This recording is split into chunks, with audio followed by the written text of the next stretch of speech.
Which modern stereotype do you feel is the most prevalent in today's films? Oh, okay, that's a good question.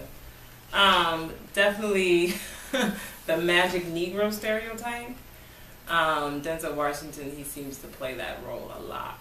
Mm. That one film, well, the one film with the train, I can't remember the name of it.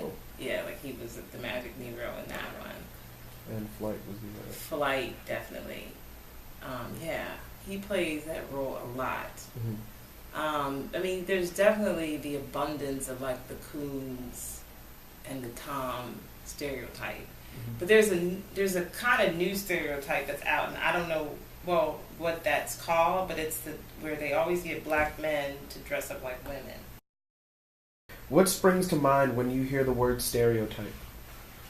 Well, so stereotypes is funny because while there's always some truth to it, right? There's also this like limitation to it as well. So I think about the fact that there is a little bit of truth to it, but it's also some non-truth to it as well.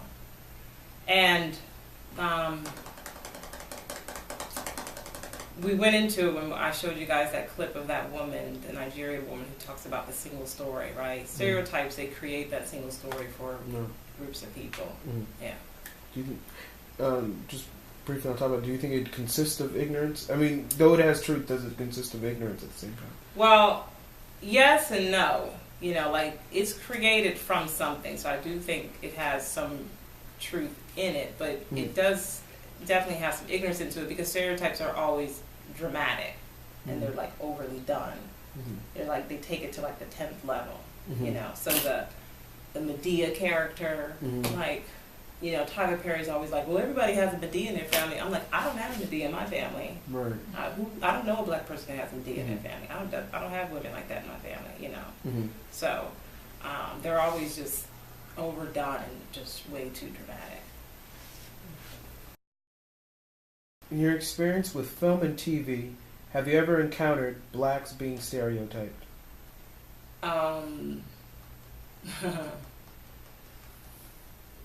So you mean in my experience as a producer? Yeah. So no, just because like I was doing more so like reality television, but yes, because I knew about it. You know, like I knew about the disparities that were going on in film and television because I worked in it. But no, not because I was like upfront close with it, but just because I knew friends who, you know, couldn't get certain jobs or whatever, couldn't get certain scripts. I still have friends who can't get certain stories made or scripts made or whatever, can't get money raised to do their stories. So yes, in that sense. Do you believe that the world perceives African Americans as they are depicted in films? Yes.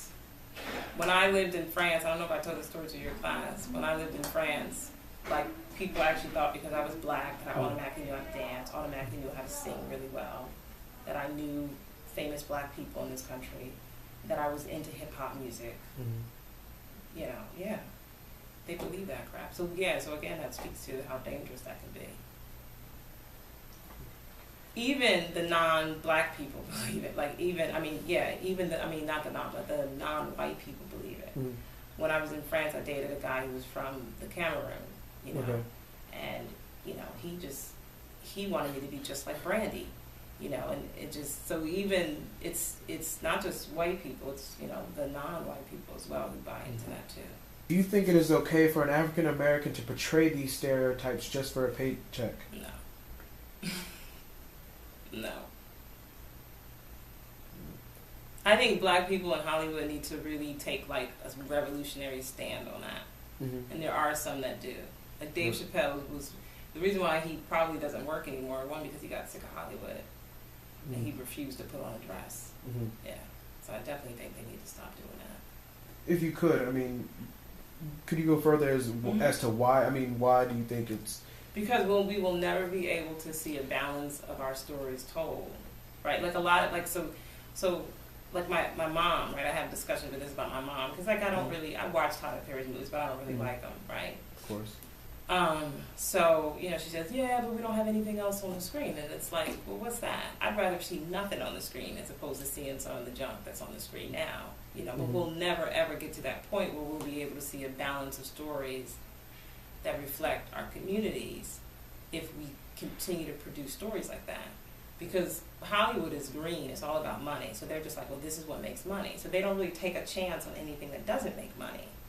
So it's not like they're being racist. They're just being business people. You know, maybe some racism in that too, but they're really just being very business-minded. Mm. So, no, I think that we control our destiny by not buying into a system that reflects stereotypes, and not buying into a system that's telling us what stories that we can only tell. Yeah. In your opinion, out of all the black films you've seen throughout your life, which had the most degrading character and why? Out of all of the stereotypes, probably the one with, well, I would say two. The one with black men put it on a dress because it emasculates black men. Right. Right, and then also the independent black woman, because that also defeminizes black women. Right. Yeah. Okay, and why? Well, because it's that, to me, that has a direct effect on our culture. Mm-hmm. You know, like we need strong men, right? Mm-hmm, and we need feminine women, right? We don't you know, that's how you have a family unit. And in most cultures all over the world, mm-hmm. you have strong men, you have very feminine women, right? You have men who provide and bring home the bacon, you have women who take care of the home. Yeah.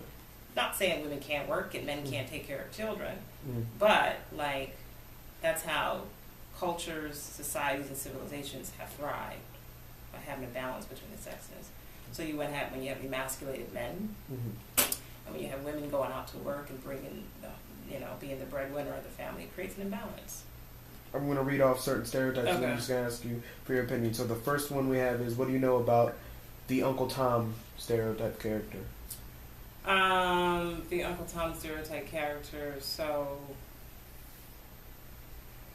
I think they think that the modern day Uncle Tom is like the Bill Cosby. Mm-hmm. Supposedly he's like, I think, the mm-hmm. modern day Uncle Tom. Mm-hmm. Yeah. Would be Bill Cosby. Mm-hmm. Okay. What do you? Okay. What do you know about the Magic Negro stereotype? That that's well, no, it's not a new stereotype. That it's that guy who comes and he saves and rescues all the white people, and sometimes he puts his own life in jeopardy for that. True. What do you know about the Mammy character? She's the one that takes care of all the white people and sometimes doesn't take care of her own children, or we don't even know that she has children. She's mm-hmm. also desexualized, so she has no mm-hmm. like sexual nature to her whatsoever. We don't know if she's married or anything. She's mm-hmm. a one-dimensional. All of these stereotypes are just one-dimensional stereotypes. One-dimensional overall. Mm-hmm. What do you know about the victim to society stereotype character? I don't know too much about that, but what comes to mind is like Good Times to me was like that. That show Good Times. Mm-hmm.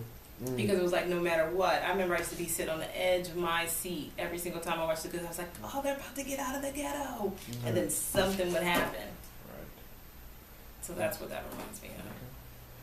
What do you know about the welfare queen? I don't see that too much. Right. Yeah. I don't see that stereotype too much. Okay. What do you know about the independent black woman? So that's a character that right. that really hurts the black community. That's a character that if there's any more truth to it in terms of how those characters overlap into our community, that's a character that I see that overlaps into our community. Yeah. What do you know about the blackface stereotype? Oh, the blackface? Yeah. I mean, I know Amos and Andy, I think, were the first right. characters that did that. And it continues to be done.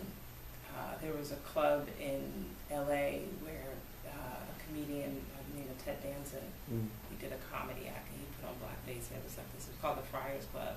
There's this big controversy over it and stuff. So I mean, of course, that's not done too much anymore. But Birth of a Nation was the first film that was done with. Was the first film? I think it was the first film done where it was all white people portraying slaves and black people and stuff. And yeah, and just to add on to it, because I didn't know that it was still around. Mm-hmm. So then this at the one at the Friars Club that took Mm-hmm. place how long ago? I think that was in like maybe like in the early '90s. We could look it up. As Ted Dancer. He played on the TV show Cheers, and he was dating Whoopi Goldberg at the time that it happened. So she got a lot of heat from it too, you know. So it was just a little, yeah, it was crazy. And she was like, oh, there's nothing wrong with it. It's just comedy.